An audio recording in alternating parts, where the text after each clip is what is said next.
more offensive actions, and that has led to a great success for the team. I think the pressure is positive because when you look at the bigger picture, is to make history. And in making history, there's a lot of pressure. So our players have shown us today that they can soak in the pressure and perform. Also, we have a very supportive bench that they are ready to come up with solutions every time there's difficulty.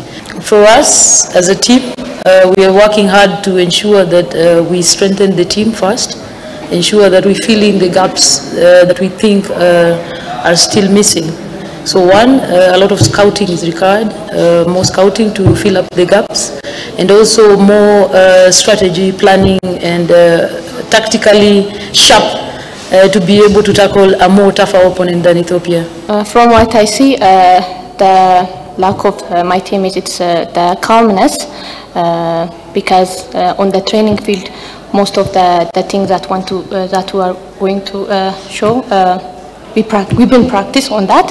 However, due to the eagerness and the lack of calmness, they're not doing what they were supposed to do. However, as we mentioned earlier, we're happy with the Kenyan team, and we would like Kenya will be represent East Africa for this tournament.